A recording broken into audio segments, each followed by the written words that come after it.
coming because I was over on the park doing my thing. Step in. Danjuma. Yeah, drop us. There's a black African Arab sitting over there. The three men. All right. Okay, let's see what's going on here. Welcome to our corner. Big coat today, but we're here. All right. We've got a special guest, Uncle Danjuma. Yeah, very hard to get him, but we've got him. So we're gonna use him today. Content over everything. So we got two topics, but to be honest, because Danjuma is here, if you want to give a little introduction about yourself and talk about something, and you can start a conversation, and we'll jump in, just out of respect for your wisdom and so forth, right? Okay, thank you very much. Thank you all very much for inviting me to this corner to speak. Yeah. Up to last night, I was trying to get someone out of retirement. He's an old, venerated speaker of this corner, and his name is Chief David Essesien. He's an Efik Ibibio man from southeastern Nigeria. He was the dawn of Speaker's Corner. He's not in best of health, so perhaps it is fitting that I should come and represent him because I spent the 80s listening to him on his podium just right here. And it's always good to come into your own as an elder and acquire the right to speak. You notice I opened here without asking anyone else permission to speak because I think I am arguably the eldest person here in this crowd. So I will not need, I think, to ask myself permission to speak. But I was wanting to discuss the fact that Afro, Diasporans and Africans from the continent, I want to start from the premise that we're one people. We're one people, but like a glass fallen and shattered. So what I would say about our people, can they hear me over there now? Yeah, his microphone's expensive. Yeah. What I want to say about our people is, inevitably, because of our different historical experiences, we are akin to, if anyone has done any teaching here, we would be akin to a mixed abilities class. So we're not at the same level of consciousness or development all over the world. A black person from Ecuador, and you've seen the Ecuador football team. You see that these are not people that are rented and bought. These are Africans who live in Latin America or South America.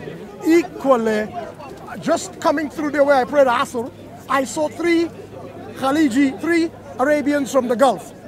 The eldest and most venerated, and he was sitting on one of the chairs, a very old man, was pitch black African with his hutra, the red cloth. He's still somewhere over there. And I saw them, and I went up and I gave salam, and I could see from the other Arabs surrounding him, he was a man of consequence. However, you cannot expect to go to that man and say, brother, you should be a Garveyite like me. Or you go to Pelé from Brazil and say the same thing. Incidentally, the name Pelé is not his name. But when you check the word, who speak Yoruba here, well, not Pelé is a Yoruba name. And that comes from the fact that a large percentage of the African religion, the large percentage of the African religion that has survived to this day in northeastern Brazil is from the Yoruba people, altered and transmogrified in so many ways. So we cannot expect Pelé to have the same understanding of black politics, black nationalism, Pan-Africanism, and cultural consciousness as say Muhammad Ali Clay. They were on a television program recently among the icons. They are considered among the icons of the 20th century. And they were wondering, and I looked at the two of them, and I was amazed at their billing. And I said, the one would not, even though Pelé has an African name, it's a Yoruba name actually, he may not understand consciousness the way Muhammad Ali understood consciousness. But that does not detract from Pelé's knowledge of self in his own way, through his own experiences. And it's what I wanted to bring to bear on a conversation recently. People saying Afro-Latinos need to choose. There was some famous girl, I wouldn't call her name. I think her dad is from Puerto Rico and her mother is from Trinidad. But she was self-defining as a Latina or Hispanic. And at some point, she started saying, yo, I'm also black.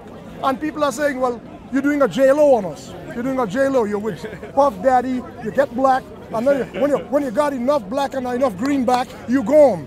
You Latina once more. Now I'm saying that we have to look at the difference in consciousness of these people. The Afro-Portuguese, if you go to Angola, you will find a lot of the Portuguese legacy in Angola is very strong. And you'd wonder why that legacy is not as strong, the English legacy is not as strong, say, in Nigeria, as is the Portuguese. If you go among ethnic groups in Angola, they seem more easily disposed to speaking to each other in Portuguese than we would be in an African context in Africa, part pidgin. But if the Hausa are there, they will have their Hausa language, the Yoruba, they speak Yoruba, the Igbo, and so forth.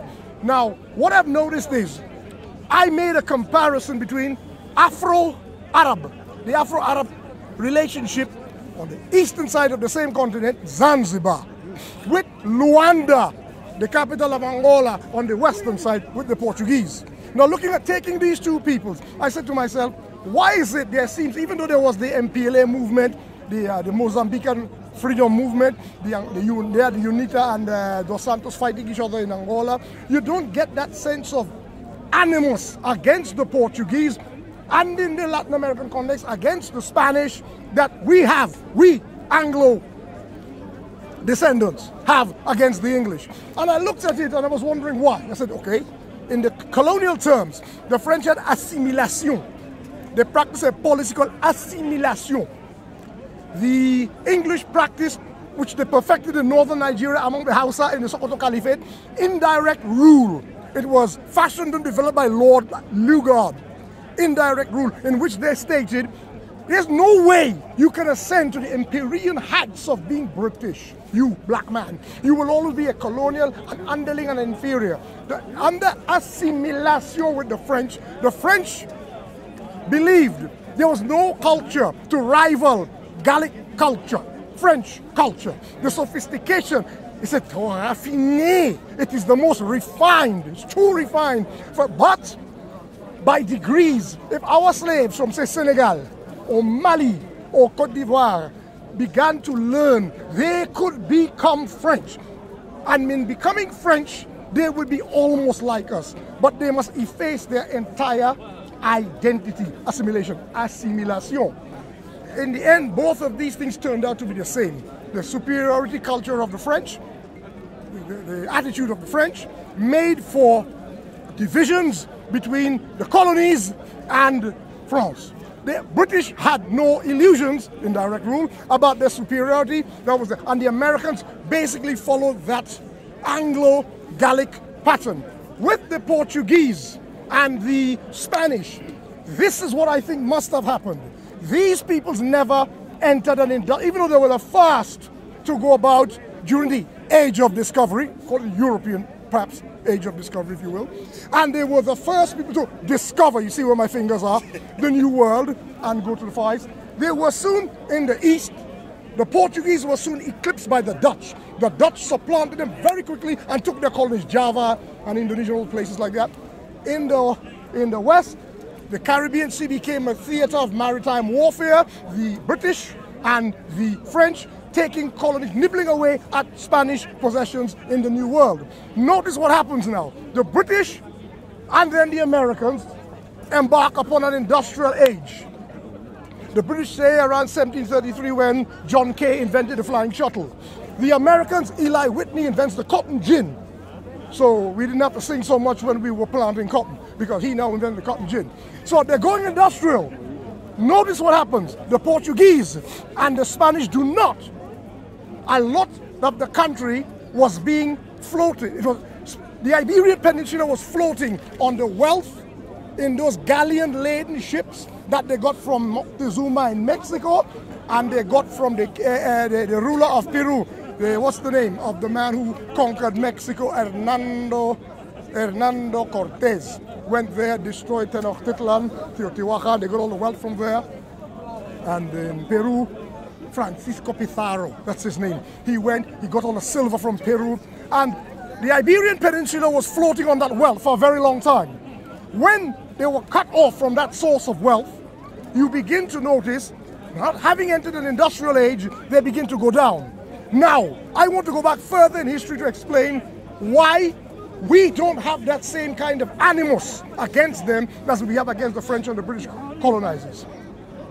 It may be think about this for a minute. The Moors in Spain, we can go back that far. From those that they were aware of black people, not only black people, but black people in positions of advantage.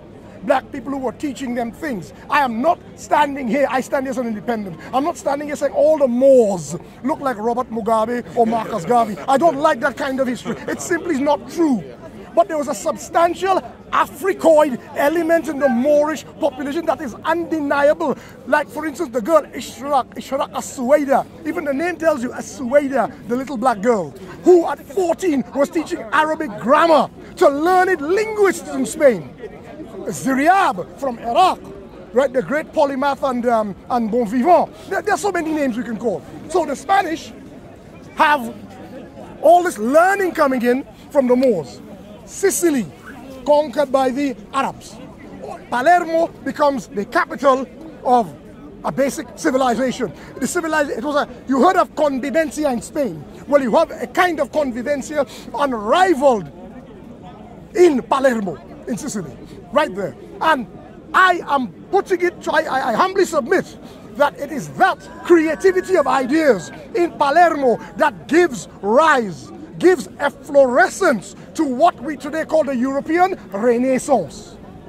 So we have all that civilization. So the Spanish and the Southern Italians, they know us. They know who we are.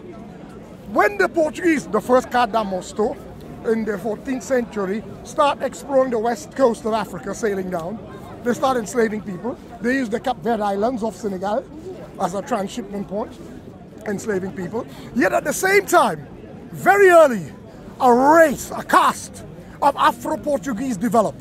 Not dissimilar to the Waswahili in Pemba and Zanzibar, Mombasa and Kilwa on the east coast of Africa when the Arabs came trading down the coast.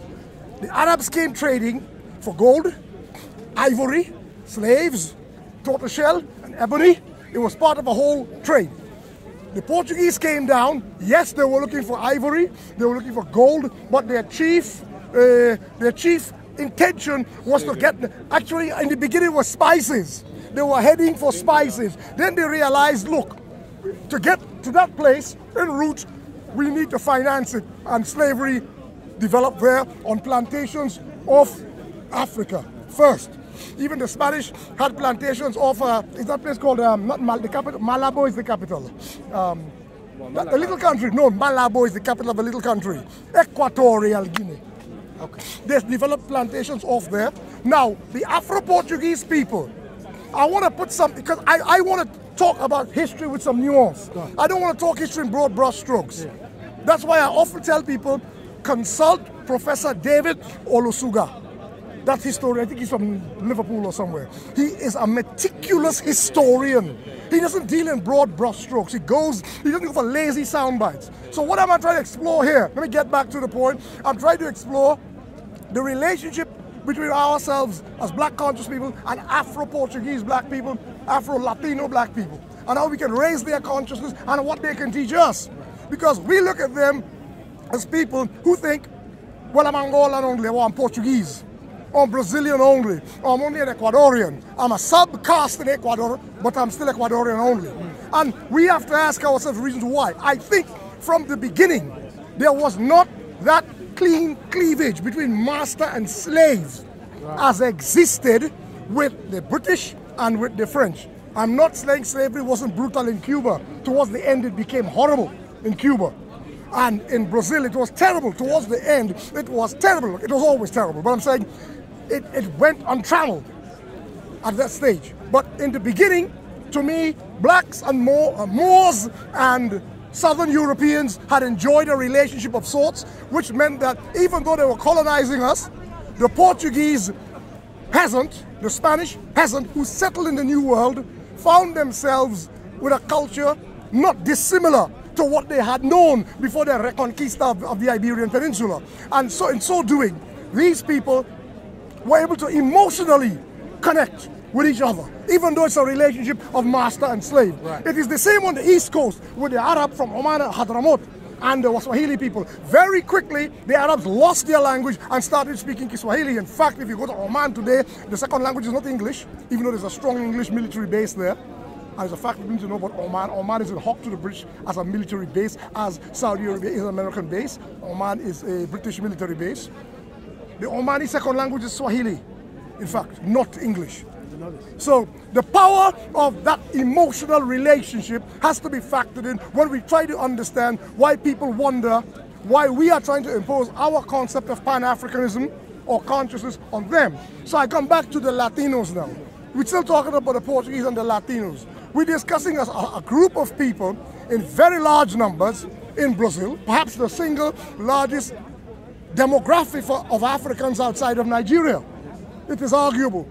If you add up the blacks of Brazil, not Ecuador, not Colombia, and even in Colombia, it is said 30% of the people are black. And if you go to the northern part, Barranquilla, you see the behaviors exactly like where I come from. You can even call it an extension of the Caribbean. The way you can call the Gullah, the Carolina Islands, the sea islands of the Carolinas in North America, you can call them North Caribbean if you want. The culture is so similar to ours. You can call them North Caribbean. So, can I wait for a second? Okay, if the person doing this allows questions, go on. Yeah, well, go ahead. Yeah, go ahead. Go. Bismillah. Bismillah. So, is it an illusion or something in our minds that there is a sort of animosity between lighter skin Hispanics towards the darker African skin Hispanics and Portuguese? It's very real. It's very real. The whole, even you saw the problem with the Algerian beauty queen. Yeah. This is very similar in. I go as far as to say Trinidad, where I come from. It's muddled in Trinidad because you have at least 6 different races confusing the issue. But the problem in Latin America, why blacks do not react to it the way we do, is because perhaps there is such a large demographic, say in Colombia, in Peru, in Ecuador, of indigenous people who are arguably more oppressed. I say arguably because this is their country. And they live as almost third-class citizens. And from where a person speaking Quechua is concerned, the local people, or Aymara, or whatever language they're speaking, as far as they're concerned, if you are black but speaking Spanish, and he's a Spanish guy, and he's running the country from Lima, Peru we are talking about, then you're with him. So in a sense, the local people, the indigenous native, in Trinidad we call them Amerindians. It's a misnomer, of course, and I can't keep enumerating every single one of them by their ethnic identity. So I can say the first peoples. The first peoples of South America do have a position which makes it difficult for us to express our Pan-Africanity, our Pan-Africanism, because the question becomes, well, who's more oppressed? So then when they have to calibrate and understand and process their conscious movement, it might be one of class. Look, we are 2 oppressed classes and we need to rise. But they may not interpret, they may not interpret it as we do, because we were kept straight out of the great house. The ones in the great house were pets, we were animals in the field. Straight up, sell the children. In South America, there's a joke. They say the Portuguese and Brazil are racist only from the waist up. You all understand what I mean? And they freely acknowledge the children, the product. Now, for a short time, the French also did in Haiti, until they realized by educating the mulattoes, is what they call them, the mulattoes. The mulattoes were there at the time of the French Revolution. They learned about liberté, égalité, et fraternité, and they brought that back to Haiti and said, well, if, like with George Washington, who still kept slaves after independence, why can we not also extend this freedom to the black slaves of Haiti, or at first perhaps the mulattoes? And so after the revolution, things changed, and there was a sense of, we have to create a bigger distinction and keep the animals and do not allow the animals to become educated. But what I was looking at here is that emotional relationship between the Portuguese and the Spanish peasants who went to settle in the so-called New World. They lived as the indigenous people did. What they brought, their most enduring legacy, is Catholicism and Spanish. That is and if you look at the Catholicism as is dramatized in the New World with the All Souls Festival in Mexico and things like that, you see a lot of the pre-Columbian custom still, yes, a syncretism of all of these cultures there. So to get the Afro-Latino to say, because I've had this problem in New York with people from Panama, and I know his great-grandfather must have come from Jamaica. Why? Because a lot of Caribbeans went to work on the Panama Canal, and a large number of them were from Jamaica. They went to work on the Panama Canal. Others went to, there's a whole community of Jamaicans in Bluefields, I think it's in Nicaragua. I think it's in Nicaragua. They're there. There you are, they speak Spanish, they speak English together. Now, but for those who speak only Spanish and are thoroughly assimilated, they will say, I am a Panamanian. I'm not nada más, nothing more. And so, I remember growing up how hard it was for us to even get Trinidadians to not call themselves Negroes. Trinidad was said to be a country of Indians and Negroes. Now they say it's a country of Indians and Africans. But it was hard to get our people as far as accepting their Africanity. So for us, when we look at Arabs who have managed to learn the Arabic language, they dress like Arabs, well, I'm here to tell anybody who finds a problem with it, I'm dressed like a white man right now. And I do have an issue with it. If the weather was more favorable, I wouldn't be dressed like people who know me know this. But what I am saying is, people look at externals and simply they look on the surface and wonder why these people do not seem to be more woke. That's the word they use. They wonder why Afro-Latinos and Afro-Arabs do not see themselves more as part of the whole international black family. Well, as I said, as I started this, and I'll end where I started, the black family is a mixed abilities class, and some are at higher levels of consciousness than others. Some are at, not even higher, some are at different levels of consciousness. Some are at levels of consciousness applicable to the society in which they live. So we cannot expect all of these people to be on the same page at the same time. Pan-Africanism is an enormous tent, and it's stretching every day. It's including people from Papua New Guinea. It's including people from the Caledonia Islands. It's getting bigger and bigger, and it is hard to accommodate all these different sons and daughters of Africa under one tent. So we have to be very patient and hope that by our grandchildren's time, what we do here, the legacy we leave, this slow teaching, it gotta be, we gotta put, I know there's gotta be the revolution, but I'm too old. I'm for the evolution. I know that this might happen in my grandchildren's time. So I'm here just to say a couple words, kilmete wa best, as they say in Arabic. I just want to do that and leave that with you all. If anybody has any questions, you are free to ask me. I did not greet you all at the beginning, but I'll greet you all now. Assalamu alaikum wa rahmatullahi ta'ala wa barakatuh. Question I have, I'll jump in quickly, is about in terms of Brazil and Portugal. Isn't it the case that Portugal had a very specific policy when it comes regarding to, they had overslaved so much in Angola, it took so many Africans out of Angola, and they had overpopulated Brazil so much that there was a specific policy to actually try to create a lot more, or to actually send more Portuguese men over there and to create a lot more mixed race peoples throughout Brazil. Was that one of the policies? More Europeans to come to Brazil. Yeah, Yeah. this is correct. It is not only Brazil. The most glaring and shameful example of this is Argentina, where if you look, you will have to look with a magnifying glass to find somebody who's ostensibly African. The people who claim to be Afro-Argentine, they say they are, and I do not doubt that there's the blood there. But what I am told is that a lot of the inter-border wars, they used to push the blacks of those countries, Chile and Argentina, in the front lines as cannon fodder, so as to deplete the number of blacks, which they replenished by bringing a lot of people from Italy into specifically Argentina. Places like Uruguay and Argentina, you hardly find a black person. Even though there's an Afro movement in Uruguay, it's small, and we should reach out to them. The fact is, what's happening there, but we don't impose. We don't impose. What we do not do is this. Come and tell them, Marcus Garvey said. We don't do that. This is a problem I'm having with my people. Which I'm not preempting you. I'm just saying that we have a general problem, which is this. We come from the Abrahamic tradition. And in the Abrahamic tradition, which comes out of the dualistic tradition of it, the Mithra, what's Zoroastrianism, before, is good and evil. So for us, if it's not the way we do it, so we live in this world of dualism. If it's not haram, it's halal. If it's not halal, it's haram. And that's the Christians do it, the Jews do it, we Muslims do it. So when we meet other people, and I'm not even talking religion now, we take Pan-Africanism, it becomes a kind of religion. Because now we take it to other people and they're practicing Pan-Africanism in a different way. No, you ain't woke yet. You're blurry, man. You're groggy. You're not awoke yet. He's awoke in his own way. So we have to have a care to not impose our brand Yes. of Pan-Africanism or solidarity upon other people. But what you're saying is correct. There has been, you know, a lot of the money that came out of the Nazi or the colonization of Europe, it ended up in South America.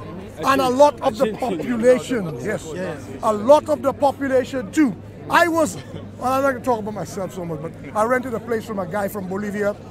I don't know if I should call his name because his name is pure German. And when he couldn't get us out of the property, he burned down the whole house. Luckily, I saw it burning and called the ambulance, fire brigade, and people downstairs didn't die, and I didn't die. Now, what happens is, what I'm trying to say is, a lot of these people ran with the money. Some went to Costa Rica, some to Brazil, many to Argentina, and Central and South America. So, and they were welcomed with open arms, not only because of the Teutonic technology, not only because of blondness and whiteness. And the ruling classes of these countries in Latin America are white, and they long to augment, to whiten further their caste by marrying these Europeans that they invite. Argentina was a nominal sort of supporter of Nazism at the time, wasn't it? Like the Argentinian government. Yeah, that village is German names. Well, they found what's the name down there? Adolf Eichmann. That's where they found him. Sure. You know, he was in his 90s, I guess, whatever. So what I'm trying to talk about here is, yes, our people in that part of the world, first of all, they don't read our literature in English that much. Yeah. Remember, our literature, the Malcolm X, speeches of Malcolm X, Frantz Fanon, you wouldn't get that well, Frantz Fanon is French, but you're getting all that. You get most of the literature in English. The Spanish peoples do not get as much, or even the Afro-Arab, they don't get that information. Vice versa, actually. But vice versa, no, but I think we're luckier. We had Sheikh and Job in English for a very long time. No, I mean, remember Nación Negra Culture was translated Sheikh, a long time. there's a lot of Portuguese historical documents that haven't been translated. That's into quite English. true. That is true. English. That's very true. So, but I saw exactly, so they don't have access to their own records. That is quite true. So I think we have to look at levels of being woke, levels of dynamic, and try to understand how we get our people together without alienating them in the process. Does anybody have any questions? No, that's good. I was going to say something that I've perceived just from a little bit of interaction with Dominican people, Afro-Latino heritages. They have severe hatred, or I would call it a severe hatred for the African side. How do we get them to bridge that gap between the African identity and the Latino side? I'm sure I'm only reminding you when I tell you about the history of what occurred there. When during the Haitian Revolution, they thought they had that part of the island on their side. Yes. And in the end, that didn't work out. And later on, they attempted to invade. The Dominicans have never forgiven them for attempting to liberate them, basically. The Dominicans, who are there was always more of a mulatto presence there. They never forgave. Even Haiti itself split. You know what? After the capture of Toussaint and the death of Dessalines, and Henri Christophe became the first king of Haiti, Alexandre Pétion, who was a mulatto, highly educated and a Republican, could not countenance monarchical rule. So some say that wasn't the real reason. The real reason he didn't want to have to be under a black king, and he formed the southern half of Haiti into the Republic of Haiti, and the north was the Kingdom of Haiti under Christophe. But basically, when the hatred goes back to those days, and recently there has been a policy of anybody who can't pronounce a Spanish word in a particular way, they were being sent back to Haiti. They dumped at the border. They were being kicked out of the Dominican Republic. They also had a dictator named Trujillo, Rafael Trujillo. There you go. Yeah. He was also very anti-Haitian, anti-black as well. Oh yes. So they have a long history and tradition of this. Look, remember, we come from up to quite recently when I was a young man. That anti-blackness was even in my part of the world. I remember when the ambassador, the Nigerian ambassador to Trinidad was Oluremi Adeshola. He was the ambassador. And there was a problem that took place in Trinidad between the Argentinian embassy staff and the Nigerian embassy staff. I can't exactly remember their full detail. But immediately as the problem kicked off, the police came, the news reported it as these savage blacks. This is in Trinidad. automatically, not knowing who was right or wrong, we took on the side of the Argentinian government and we took against the Nigerians. This was almost instantaneous. And later on, look at the levels of being colonized. Later on, a war broke out, the famous war some of you all may know, Margaret Thatcher's War, the Falklands War. And now it was Argentina, the same Argentina we supported against the Nigerians, fighting the British, and we supported the British. So you see, we had levels of being colonized. These are facts. So that's what I'm trying to tell you about how the decolonizing has to start with us. And it took a long time. The road you all are, that stage in the path that you have arrived to, has not been arrived at easily. It came in degrees. And we didn't have enough. What we're not finding. You still hanging around with Cuthbert, yeah? Making my bad boys in the end listen to you. Is this you from gang, yeah? This is good. Okay. What? You listen, man. Sorry. I didn't want to disrupt. Dawood, what on, man? Undercover, bro. Let me flatter him a little bit. Let me flatter him a little bit. Let me land. Let me land. No, he likes when I say that. He likes when I say that. Let me land. He loves when I say that. Yeah. So I think we need to look at the different experiences. When we had the repatriation march in London, people from Papua New Guinea, West Papua were here. People couldn't relate to them. They couldn't. And I said, you have to relate to them. Sit them down, get to know them. When they started speaking in their language, they were doing a speech for the international press. Of course, their language is Indonesian. They weren't their official language of the country. So they weren't speaking any form of Papuan. And the language sounds the way we know how Filipinos might sound. And people sort of took a step back. Don't take a step back, go forward. Tune in. Adjust your settings. We need to, look, the black thing is not an African. The African Americans don't own it. Jamaicans don't own it. Trinidadians don't own it. All of us who have an input in this black liberation struggle, we have to be paid, attention must be paid to what we're doing, because everybody has something to bring to this table. Agreed. Agreed. This is one thing that this is a very important topic, because since I've come to the park and in general, having a discussion about Pan-Africanism, there is this perspective that a lot of people have, and it gets put out that Pan-Africanism is something that belongs to the Caribbeans and to the Americans. Like I just said. Like you're saying. So it is about, when we do a project with Pan-Africanism, trying to actually understand and learn new things about new cultures. Because actually, I think there's a clash early on in the early days of the Caribbeans when they first interacted with Africans. And I think that's in London. Yeah, in London. That was as much class as race, as ethnicity. Yeah. Understand something, the early Africans would come, weren't poor and starving like my brother is. He would have put him on blast, right? They were rich people. They were really, the first Africans who came here in the 60s, my father came here to study. And he was moving, he had a friend called Ade Boyega. This guy's father, what the people used to be riding around large. My dad is from Trinidad, but he didn't come here, I'm gonna boast a little, we didn't come here as workers. My mom was a nurse, but my dad was no worker. He would work at night because he wanted to, but he was a student. And he moved with Africans who had money. They were, a lot of the first Africans were clerics. They were in the seminary. They then sent their children, so they started things like theology and classics. That's why a lot of knowledge, a lot of their historical books reflect that Christian bias, that Muslim, that Abrahamic bias, or the Yoruba were descended from Mecca, or Lamrudus, or that sort of thing. It will reflect that. But their children studied secular studies. They became wealthy, and they came here to study.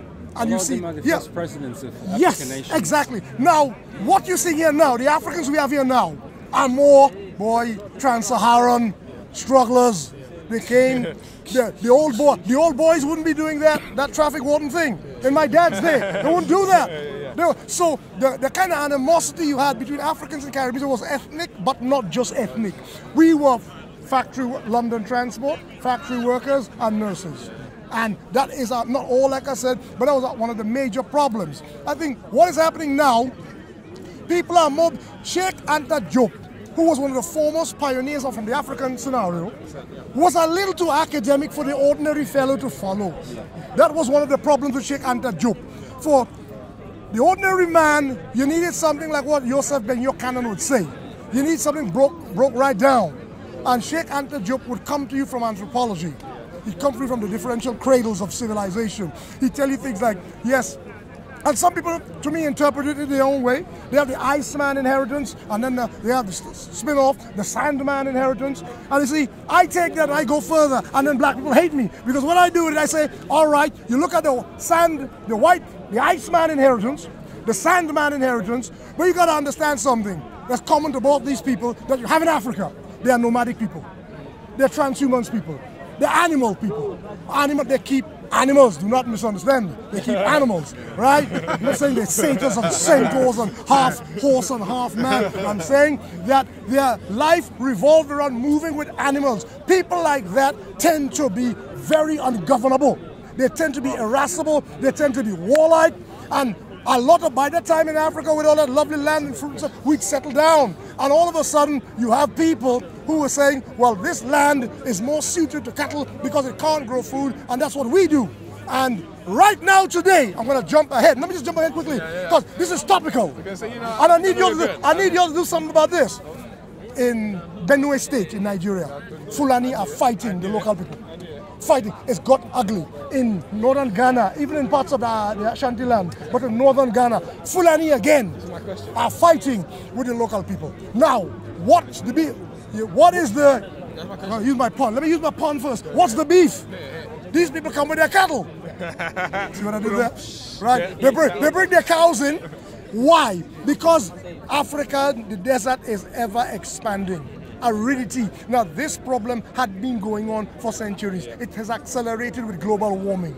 That's why all these disciplines, Raven, all these disciplines are interconnected. We can't just be talking about Pan-Africanism alone. We have to talk about all these. That's why I take you to show you the animals, because I need you to understand what we were close to for centuries until we got detached from them. We got to get back familiar with nature in a way that, not like Tarzan or the ruins or the rubbish like that. Real. We got to be real. Now, I'm talking about global warming, pushing pastoralists onto settled agricultural land and causing wars. But that had been going on with the Maasai in ancient times. It happened with the Tutsi in ancient times. It happened with the Oromo in ancient times. I think even the Garamante in ancient times. These people pushed when their area began to dry out. That's so biblical as well. Yes, exactly. Cain and Abel is a story of notice what God loves. God loves the guy who brings the dead, slaughtered meat, the fresh meat. God does not love the guy with the fruit, right? What tells you? The person who wrote that is a pastoralist man. He's a man, even if he isn't still moving with his animals, he's a person who used to move with animals and is still yearning for the muru'a, the life of manliness, muru'a. As you know, the Prophet ﷺ, as a child, was taken out to the desert to breathe that clean air and to live with the animals and to develop muru'a, manliness, being a man. So even though a lot of Arabs have this dichotomy, they laugh at Arabs for being uncivilized, Badu, for being uncivilized, in a sense they have a feeling of paradise lost. That's how we used to be. We were like those people once. And they have this weird dichotomy. They call it a country bumpkin, country boy. At the same time, they admire them in ways. Now, that dynamic, you see, I'm bringing it back to the point. The Iceman and the Sandman. You also have in Africa the Savannah Man. You have that too. And that's a problem we'll have to face as Pan-Africans. If we have to deal with our African problem, we cannot just pretend Africa is Cape Town, Accra, Lagos, Nairobi, Kinshasa, Dodoma. No, you have all these people with cattle out there, with sheep, with goats, with camels, and they're pushing on the city. They're knocking on the doors because the land is becoming dry. Some of them, whose animals are all dead, end up in Libya, trying to get across the Mediterranean. Now, these people have the same predatory instinct because geography, according to Professor Ali Mazrui, is the mother of history.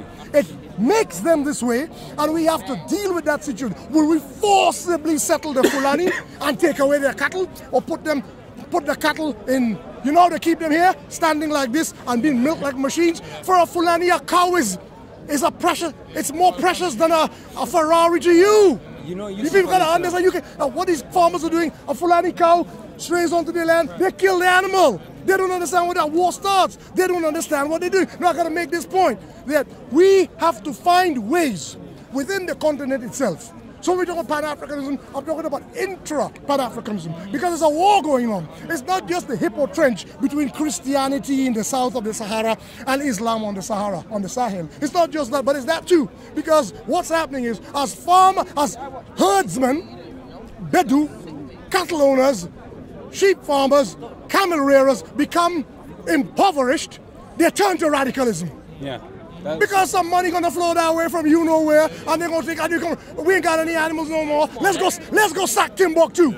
Yeah. Right? It's along the Tuareg. And the other side, we got people, dumb people from Alabama, supported by a lot of money from Texas, the richest American state, not California, it's Texas. And they're going to Africa, but Jesus! They're going there and doing that, and they got them hyped. They got them hyped one way. The Muslims got, the Qataris and the Khalijis got the Bedou hyped the other way. And we're clashing. You got the Hippo Trench developing in Africa. Right there. There's that. And that's a hard thing to deal with. Because if you follow the money to Texas or to Saudi Arabia, you're going to money, it's the bottomless pits of money that are funding this foolishness on our continent. But you also have where we need to understand how we live with our Bedu, our pastoralists, our people who keep cattle. You cannot just force these people to settle down. They don't. Okay, sometimes works like in Tanzania with Julius Nyerere, but not everybody is a Julius Nyerere. Not everybody has that charisma. Just like not Nicolas Maduro did not have the charisma of Hugo Chavez. Yes. Right? Sometimes a leader needs to inspirit you. And you will enjoy your poverty, you will enjoy your privation, because he made you a promise that things will come good. Hugo Chavez had that quality. Nicolas Maduro does not have that quality. So he's buckled. He has tried. So I'm gonna just end the brother's question by saying, yes, we can read all the books we want about the Iceman, we can read all the books about the Sandman, but we gotta look in the continent about these two opposing ideologies. The people who need land on which to graze their animals, which is rapidly diminishing, and the settled people in the towns who are completely divorced from what it means to be an African. So this Pan-Africanism at the moment, as it stands, is it a pipe dream in Africa, or is Pan-Africanism, the Pan-African idea, is it a realistic one that can? I don't know. It's an evolution, not a revolution. In my opinion, I'll tell you why. We have been discussing this since I was a child. We go forward, you know the old adage, one step forward, two steps backward. But it happens in every revolution. What we need to do, I think, first of all, I don't adopt the Chinese model or the Russian model. Stalin killed about 50 million people to establish the USSR. Mao killed about the same amount of people. Now, if you want to be a sacrifice, that said, look where China is today. But then I can also balance it by saying, look where Russia is today. So, swings and roundabouts. My view is this. The Indians do not see themselves always as just Indians in the subcontinent. The Gujaratis, the ones with all the corner shops that they lease out to the Sri Lankans, they're the money class. They're really full of themselves. They say Gandhi came from there, we're all vegetarians, we're so superior. They have that self-belief. The other people in Mangalore, that's the center of computer studies and maths. They believe they're the most brilliant people around, and they're exporting that. Their companies, Infosys, all over the world, they got their companies. That's India. So you have the people from Kolkata, on the other side of the Bengal people, they had their great writer like Rabindranath Tagore and these people. They believe in themselves too. What they're doing is, each link in the chain I have enumerated is strong. Each link in that chain. Now they have an overarching language, Hindi. So even though they speak Bengali, where Rabindranath Tagore came from, they speak Bengali. Down in Tamil Nadu, they speak Tamil. In Kerala, they speak Malayalam. In Gujarati, the Punjabis speak, well, exactly, right, and so forth. Yet, they got their Bollywood, their media thing. As trashy as you might think it is a source of overarching. So their tent, the Indian tent, has an overarching inclusivity. We don't have that yet. But they got there. Why can't we? I understand the history is different. I understand most of the languages come out of Sanskrit. So they mostly come out of one language, except for the South Asian ones, South Indian ones. Yeah. But at the same time, I think Tanzanians have to make Tanzania strong. Ugandans have to make Uganda strong. Rwanda has to make, but not at the expense of each other. Rwanda is becoming strong at the expense of Eastern Congo. Yeah. They're becoming strong at the expense of Eastern Congo. Shamelessly so. And because they have suffered so much in the genocide, the West is prepared to turn a blind eye to it. Because they have a lot riding on the success of Rwanda. The West has a lot invested in the success of Rwanda. I've been to the meetings in London where I thought they would be taking collections. They weren't taking collections. They already had the money. The West was saying, we remember this, and I do. Pulling into Rwanda, you take the Jaguar coach over the hills from Uganda. So you're coming into Rwanda. So I'm now thinking it's like about this time of the evening. It's time to pray. What will I do in this Christian country? Wallahi, I heard the adhan. In the bus garage, taking the Jaguar coach coming. Heard the adhan, big mosque here, mosque there. I went to Nyamirambo, there's another mosque there. What happened was this. During the Rwanda genocide, during the genocide of Rwanda, the people who offered succor and support and safe haven to whomsoever was being butchered were the Muslims. The mosques were how you hear of a Christian church in the old days. It used to be a sanctuary. The mosques became the sanctuaries, as opposed to what happened in Nyamata, or outside of Kigali, where you have a church where you can still visit today. The priest invited people in.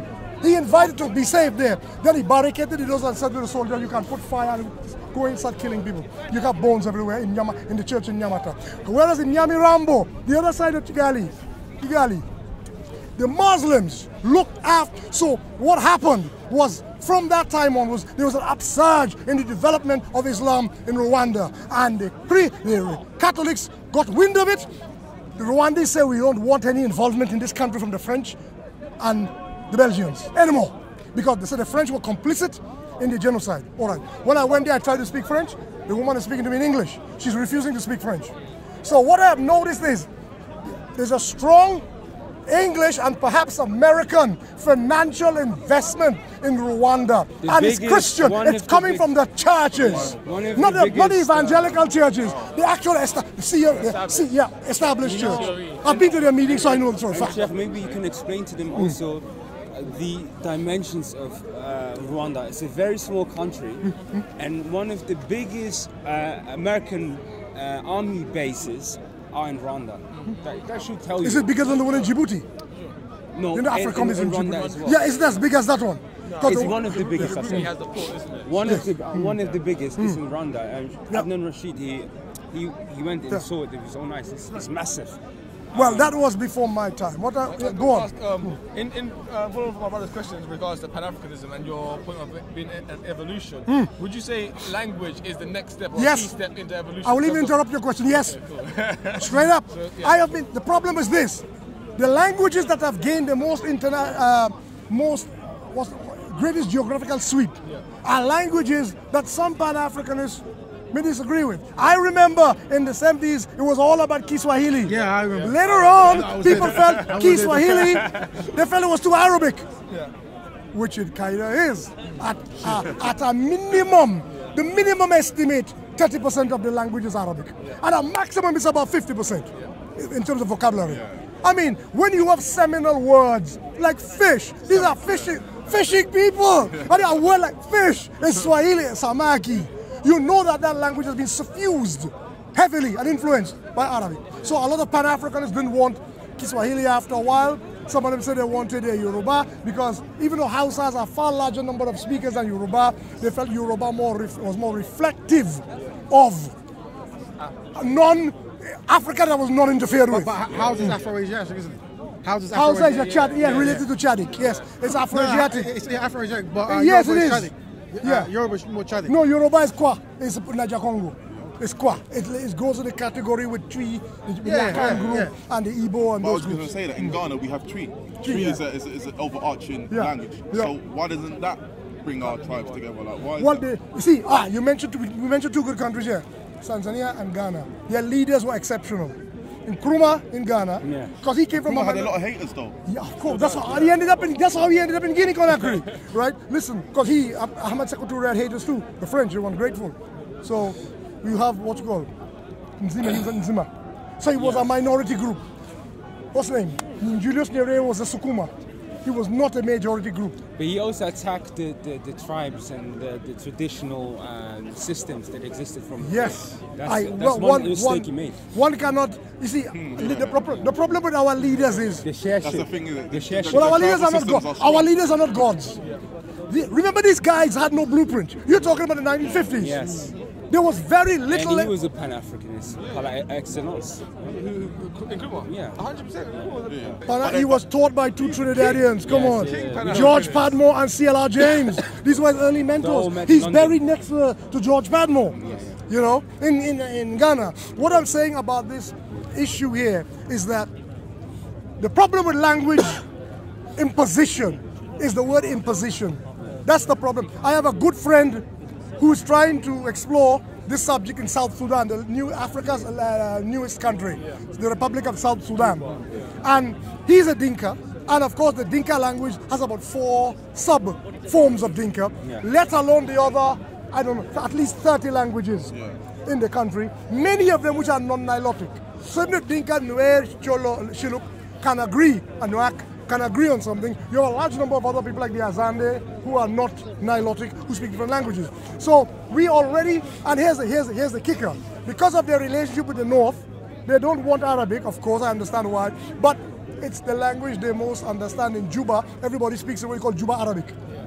So that is a conundrum they have. So they're thinking about implementing Swahili until some wise guy comes and tells them, well, you're just doing the same thing because this language has a lot of Arabic. So people don't like Hausa because they say Hausa has too much Arabic. People don't want Swahili. People are having the same problem with Mandinka too. Mandinka is a good contender for far West Africa. I don't know how the Wolof will feel about it because de facto, not de jure, de facto in Senegal, Wolof is the language.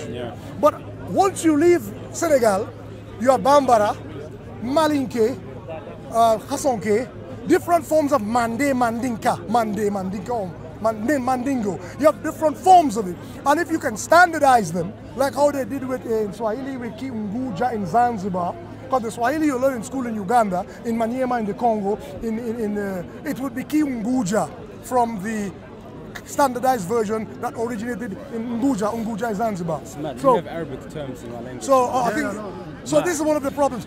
Language is to me fundamental to this African unity that we want. And a lot of us here who can't speak a word of anything else, y'all better start learning languages, because we're drifting off into the Atlantic, as y'all can see. Brexit, we're drifting off, and they're gonna remember that we were the people to hate. Remember, we got away for a time. We used to hate Arabs. We were hating Arabs after Twin Towers. Now we're hating Polish people, Eastern Europeans. When we drift off into the Atlantic, they'll remember that we're supposed to be hated. So we better get out. This unity thing better get together, because humans always like to find someone to kick down upon, and they're gonna remember it's us. We were their friends for a while. Remember when 9/11 took place? All of a sudden, black people were their friends. We were safer than the Arab, right?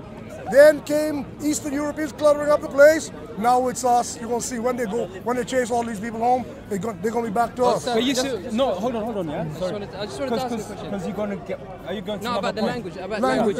Because if how could languages unite all of us if we have different languages within Africa itself? Well, it's what I was saying about India. In each province in India has a separate. India has at least 20 major languages. It has at least 800 different dialects. But somehow they manage, like the Chinese use Mandarin, they manage to use Hindi as an overarching national language. And we need, Africa has a much more difficult geographical sweep. What we need to do is try to agree on about 6 or 7 major languages for regions, and later on, in my great-grandchildren's time, they merge into something, and we eventually get people, when in the United Nations, we sit down and we open our address, we speak, Amharic is lucky, it has a form of writing, Amharic Ethiopia. But you can develop writing. And there's no need to reinvent the wheel. The Somalis found Arabic writing a bit unwieldy for the language, so they switched to the Roman script, and they still have their language. The Roman script. So when the Englishman tells you, sometimes people get on Muslims. They like to get on Muslims. They don't leave Muslims alone. They be like, oh, look at you talking about Ahmed Baba and Mahmoud Kati writing in Arabic. I said, but what you're reading is Roman script. This is not English script. It's not an African script. The thing you're reading is Roman, and the Romans got it from the Greeks, who got it from the Phoenicians. So if you go back in time, you're moonwalking enough, you'll realize you're talking foolishness. So is it right in saying that, did you say Yoruba is a Niger-Congo language? Niger, from the Kwa group. Yeah. Kwa subgroup of Niger-Congo, Yoruba. Also, I have a like question, question to you. We done? And something that Sheikh raised as well, about the particularities that Africans have. You don't find that with Europeans. The lingua franca in Europe, the language of scholarship, has changed. It was Arabic at one point in Europe, right? And they don't pick and choose. They just go with how much they can benefit from. And I feel like we Africans. But fewer people were literate in those days. Fewer humans were literate. In those days. No, I'm not disagreeing, but But the point is, we usually hear language as a vehicle for power and change and policies and nation. And that's exactly what they did. Whether it was 10% of the medieval times reading or not. The lingua franca has changed a few times, and it had an imprint on those societies. So I feel like maybe Africans should step away from it and not be as particular about it. That's going to be a difficult part. Because it has to. Because what Arabic achieved to in terms of evolution, what Arabic has done in Europe, we were talking about, in particular, individuals like Michael Scott and all these people who brought the knowledge from Andalus to Italy, Palermo, and all these places. They didn't, they weren't fussy about it. They would bring in people to teach those languages. And then English became, but which also, the thing with that though, is it not that these languages were attached to like imperial powers as well, isn't it? So how? Like Hausa with the Sokoto Caliphate? Yeah. So we like in the what about Yoruba, the Empire of Oyo? So they're not innocent. The word Yoruba, in fact, is a recent creation. The Yoruba in the 17th century didn't call themselves Yoruba. Exactly. So that is why they spread out things, evolution of empires. So no, there's no place really blameless when it comes to that sort of thing. Yeah, but I was talking more about in modern times. How do we in terms of how do we? I think is a system of these are things that have to be done in steps. So, for example, like the brother was saying, in a place like Mali, for example, where you have many Mandinka languages, and then you have Senegal, and you have Gambia. And but Mandinka is incomprehensible. Of course. You could standardize it. Exactly, that's it. So you can start by doing, across the board, not only in Mali are we going to have this as our lingua franca, but in Gambia, Senegal, and maybe Niger as well, we're all going to embrace this one language. But that will take a lot of time, and a lot of agreement between a lot of different tribal groups. We have to give up. Do you know what's happening in Cameroon right now? Yes, in Cameroon. The Anglophone and the Anglophone. I was wondering whether the Hebrews were behind this, because the Igbo want to be free. I look, you get nervous. You don't want me to talk about Hebrews. You don't know Hebrews. I don't speak about Hebrews. Don't cut me off now. Right? I suspected that the renascent concept of an independent Biafra. The idea of Biafra reborn is in the mind of certain Igbos. And in order to give that some sort of substance, they have decided that they are Jews, that they are Hebrews. I thought they, on the border with Anglophone Cameroon, were messing with the people's head, saying, look, we, Diasporans, will get our unity at long last. That the Federal Republic denied us in the 70s, under Yakubu Gowon. They denied language it. And you will join us. And then we'll go to Ogoniland and steal all the oil, and we'll be giving all the oil to the state of Israel. I thought that's what you were going to talk about. We have issues like that. Watch that though. Watch that space. Watch him. Israel could be in that. 100%. It could be. And the point that you made there was about these things are imperial. Do you know what I mean? These languages are imperial. So French and English are both former colonies who have. So it could just be a matter of England and France trying to maintain control over those areas. So therefore, showing a place like Cameroon why it's imperative for you to disband your former colonial language and adopt your own will be definitely in the benefit of Cameroon. I think to speaking French to my kids. However, it's going to be difficult in terms of trying to get Cameroon and the neighbouring country to agree on what language. That's where the difficulty will come in more so. Because that happened in Cameroon and Gabon has too many languages, both places. That's what happened in Congo. But Lingala in Congo, Lingala does happen over. Gentlemen, I'm enjoying this. but prayer time calls. I gotta run. Just as a thought, could doing away with the tribal systems within Africa unite Africa as a people? Just like, in my opinion, the English people were tribes, and they dealt away with the leaders. I think it's an evolution to get to where India is. How England was able to India get was the tribes. Was to a certain extent through But force, they do not allow that to impede them. Their ideology. Only to get to that. So let's say thank you, Johnson, before he goes. Let's say thank you. I gotta run. You did good. You did good. Lovely. We'll talk soon. Who's happy? I was welcome. I was welcome to our corner. Yeah, go pray, yeah? You always say... Yeah, as you can see, that's cool. We're catching that. Yeah, no, so what I was just explaining to Issa was You switching it up? We're good, yeah. No worries. What I was going to say is,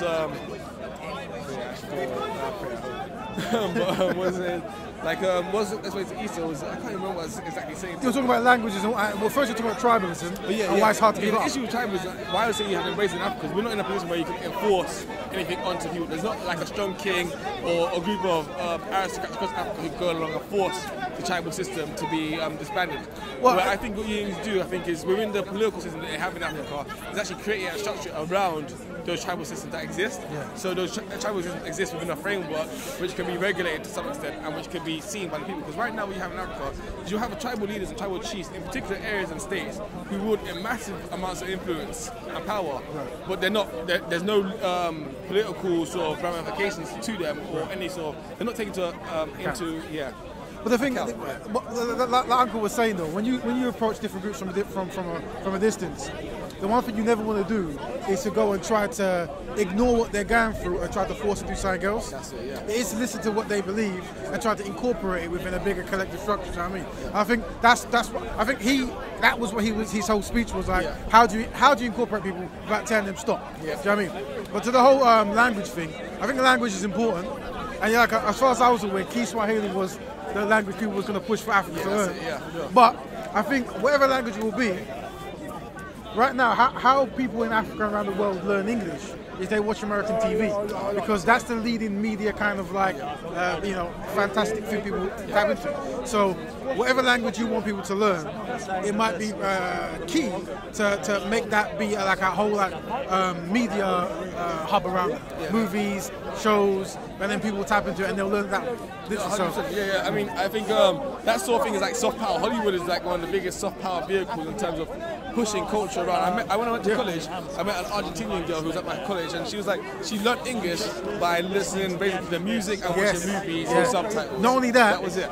There's people in other countries and they've got strong American accents, and you think they're from Canada or America, but it's because they got it from watching American TV. So they learn English speaking American slang. And also, a lot of these countries actually do pay a lot to export their culture. So France will have a lot of French-speaking schools in all those countries. America has a lot of American schools wherever they have American bases. So a lot. I know people who are from Sudan and so on, and they speak with an accent, and it's like they went to an American school back in Sudan. And so pushing your culture is a massive part of how you speak. Well, this is what I'm saying. When you're talking about like strategy to actually influence people, you have one where you go somewhere else and you try to dictate, or you build up something that you think is good and it catches on. That's it. I would say that's a better strategy, right? Yeah. If you had to pick a language from all the African nations that the collective Pan-African movement should use, what language do you think would be the best one to learn? I would say, like you said earlier, Swahili, but that's because there's a long, there's a history going back to the 70s of the Pan-African movement trying to implement that. Whereas, and also because there is a significant number of African people who already do speak that language. But of course, that's on the east side. But the thing is, I was talking to Robin Walker about this, right? And he was saying that he's right that what Uncle was saying was, a lot of people are a bit hung up about it's got quite a lot of Arab influences. And one of the key speeches was, if we're going to pick African language, we want the most amount of African words. But I think when you study language, you realise even English has a whole lot of words from other countries. You know what I mean? So it's hard to find a language that isn't that influenced by others. But I think when it comes to sheer numbers, I was looking, and I think Yoruba might be the most spoken. I think Swahili and Yoruba might be the most spoken, but that's because Nigeria itself is such a big country. So I don't know what is the most widespread, but I know it's the most highly spoken. But and I can't remember this, but there was a Nigerian guy, who actually developed a type of writing. For Yoruba as well. They developed a script for Yoruba and for other West Africa. No, but I'm not talking about incorporating like English scriptures. I'm talking about like literal. Yeah, if it's the one I think yeah, it is, because I've seen some guy in it and I'm thinking that's interesting, but it looks like squares and stuff. Yeah. Is that the one? 100%. Yeah, that's one. yeah, And they're teaching it in schools as well. Yeah, 100%. They develop these and they are pushing these things, and I think they definitely work. I would agree with what Uncle was saying in terms of I would start with 4 languages: North, South, East, West. Of Africa or in of Africa. West? North, all of Africa. Okay, so maybe North already has Arabic generally. Yeah. West Africa, we try and find a language or languages to be a lingua franca for that block. Right. In fact, like ECOWAS, they already have the economic area for West African states and stuff like that. So you try and find an area, a language for that sort of movement to trade in. Same on the East, same on the South. And then once you have those, then you maybe can move more towards thinking, okay, what's going to be the one main for all business across Africa? But I think as a continent and as people, we should be thinking about moving towards being multilingual. So the Dutch, they grow up speaking quite a few different languages. French, quite a few people will grow up like that. So I think in Africa, we should be thinking about how can we grow up learning a few different languages across the continent. That makes sense. Also, in terms of connecting with some of the Afro-Spanish people and stuff like that, we have to think about how we're going to connect with them in terms of what Danjuma was talking about, in terms of bringing them into Pan-Africanism as well. So Yeah, I think multi-language. I think like if you had like say a kind of movement from the diaspora standpoint, you would want your starting base to have like an English centre, a Spanish centre, a Portuguese centre, what else is there? A Dutch centre, a bit smaller, and then what else? Like a French centre, and that is from the diaspora side. Like you go there to find information, but eventually. You would want but you would want one language. So for example, you're French, I'm English. We can't really speak. You can either learn French or I can learn English, or there's a language from African base that we learn and teaching our kids that we can understand. I think that's quite key and quite important. But I think that would make a lot more sense. It makes sense. I still think Swahili's that. I still think when I do projects, I name everything in Swahili. So I don't know. I was talking to my brother as well. And he was saying like there's a thing called Mashufa, it's African Centre in Martial Arts. Where they teach it in North London and I think they teach it in Western as well. And the thing about Mashufa is they teach it all in Swahili words. So I think the Swahili movement actually has some legs that's already starting up. I mean, there's been stalls with it. Well, if you look at like Kwanzaa and these kind of things, these are Swahili words. So I think we should probably try and think about that, and I think that is definitely a key thing for us to think about. It's important. Coincidentally, Uncle was actually brought us to our skills conversation in terms of skills. I think language is actually a skill. Well, he actually tackles a lot that we could jump into. Can I ask you a question? Sure. Just with regard to one of the main topics you were bringing up, which I've heard him bring up before, which is about a characterization of herds people who are aggressive or dominant force, and how the domestication of animals has also gone in hand with domestication of peoples, servitude of peoples. With regard, because I'm wearing this symbol which is around the Extinction Rebellion, which is about the general extinction of species. Something like 60% of species, known species, are now extinct in the last 60 years, and that's accelerating. So it could be, in 20 years' time, it could be 95%, not 80%. So with regard to that, the animal agriculture being the main cause for that, what do you think about that? Because I'm an activist, I'm a vegan activist. What do you think the relevance is that to people, to yourselves? Is it something that's thought about within? This might answer or might not answer your question, but a lot of what you call the black conscious or the Pan-African movement, not all, there's a high vegan narrative going, and it's the most effective way I've seen of people of African descent becoming vegan. Although historically there are many Africans who are vegan anyway, right? But so that's enough. But when it comes to the whole animal issue, and that's what I see. As in, you're already aware of. My mind's gone blank now after cold. Dr. Sebi. Dr. Sebi, I'm bad. You're aware of Dr. Sebi, right? Are you Dr. Sebi? No. No, I'm not. You probably forget, but if you watch this, Dr. Sebi sadly passed away in prison. He was wrongfully arrested, but he was a big vegan and very influential amongst people of African descent. But there is a huge vegan movement in the woke black community, huge. And I mean, with regard to the debate here at Speaker's Corner, which is a lot from biblical tradition, right, which is all about, you know, as the gentleman was saying, about the herds people, and how the narrative, the biblical narrative is all about, you know, the winners who were perhaps the herds people. Do you agree with that in a way? Do you think that's... Break it down for me, because I'm a bit slow. So when he was talking about the Abrahamic faith, what I got from him, he was saying that when a people are going to another people, they're using their concept of good and bad, like you're either good or bad, and not seeing the nuances between the cultures they're talking to. So if you're not doing what I'm doing, you're bad. And I think this is a problem that he said that some Pan-African movements had, where they didn't necessarily want to be inclusive of the cultural norms of the people they're speaking to.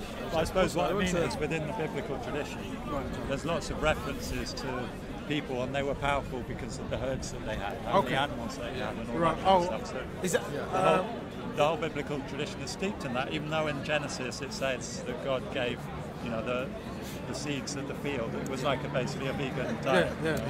Subsequent to the flood, it's all about the herdsmen. Well, so to answer the veganism, what I can say is healthiness is pushed in all movements we do, and one of the healthiest lifestyles we can see is our lifestyle veganism. And I run a health group, and it literally is just vegan. So the health group I run, that's what they talk. If you're part of it, you'll see it's just veganism that they're pushing. That's it, nothing else. Like majority of, like, within the community, like there's definitely, like you say, like a massive group, a higher proportion within the black culture community than perhaps in most other communities of vegans and people into healthy eating and healthy lifestyle.